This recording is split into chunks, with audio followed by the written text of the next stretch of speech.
അളിയ, നിന്റെ ക്ലാസ്സിലെ പെൺപിള്ളേരെല്ലാം പറയുന്നത് നിനക്ക് ഭയങ്കര ജാളിയാണെന്നാണല്ലോ. എപ്പോ നോക്കിയാലും പഠിത്തം മാത്രമാണെന്ന്. അത് ആരും മിണ്ടാൻ വന്നാലും ഞാൻ don't disturb, I am studying എന്ന് പറയും.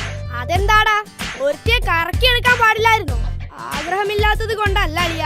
മലയാളം പറഞ്ഞാലേ 50 രൂപ ഫൈനാ. എവിടെടാ ഹെൽമെറ്റ്?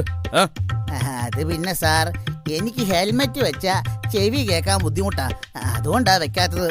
ആഹാ, ആര് പറഞ്ഞു ഹെൽമെറ്റ് വെച്ചാ ചെവി കേൾക്കില്ലാന്ന്? ഹെൽമെറ്റ് വെച്ചാ ഈ ചെവി കേൾക്കാൻ പറ്റും. ഓ, എങ്കി ഇന്ന് തന്നെ ഒരെണ്ണം വാങ്ങണം. എന്റെ മുത്തച്ഛന് തീരെ ചെവി കേൾക്കില്ല. ഒരു ഹെൽമെറ്റ് വെച്ചാ അത് ശരിയാവുമെങ്കിൽ കാശ് എത്രയാ ലാഭം? ഡാടാ അഭ്യാസം ഈ ഭാസ്കർ എസ്ഐയോടോ. ഒരു 100 രൂപ വെച്ച് പോടാ. ഓഹോ, ട്രിപ്പിൾ അടിച്ചിട്ടാ അവന്റെ വരവ്. ഒരു 200 രൂപയ്ക്കുള്ള വകുപ്പുണ്ട്. നിർത്ത്.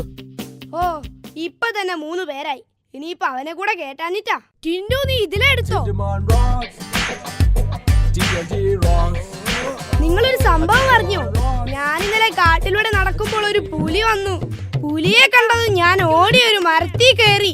അപ്പൊ പുലിയും മരത്തിൽ കയറി. അപ്പൊ ഞാൻ 2ാമത്തെ കൊമ്പി കയറി. അപ്പൊ പുലി. ഞാൻ വേഗം 3ാമത്തെ കൊമ്പി കയറി. അപ്പൊ പുലി. അല്ല അളിയാ, ഞാൻ അറിയാൻ വയ്യാത്തോണ്ട് ചോദിക്കുവാ. നീയൊക്കെ എന്റെ സൈഡോ അതോ പുലിയുടെ സൈഡോ? പുലി ഇത് തന്നെ ചോദിക്കാനുള്ളൂ. ഒരു കഥ പറഞ്ഞിങ്ങനെ ഹരം പിടിച്ചു വരുമായിരുന്നു. ഞാൻ കൈ കാണിച്ചാ നീയൊന്നും വണ്ടി നിർത്തില്ല അല്ലടാ. അയ്യോ സാറേ, സാറിനോട് ഇതിൽ കയറാൻ സ്ഥലമില്ലാത്തത് കൊണ്ടാ ഞാൻ നിർത്താഞ്ഞത്. എന്തോ സാറിന് കൂടി കേറാൻ അടിച്ച് നിന്നെ കൊണ്ട് ഞാൻ ലജ്ജാവധി പഠിക്കും. സൈക്കിളിൽ ഒരാളി കൂടുതൽ കേറരുതെന്ന് അറിയില്ലടാ. എന്താടാ കവറില്? ചുമക്കുള്ള മരുന്നാ സാറേ. ടോണിക്കാണോ? ഇത് വലിയ പൊല്ലാപ്പായല്ലോ. ടോണിക്കൊന്നുമല്ല, ഇതെന്റെ വല്യമ്മച്ചിക്കാ. പൊയ്ക്കോ.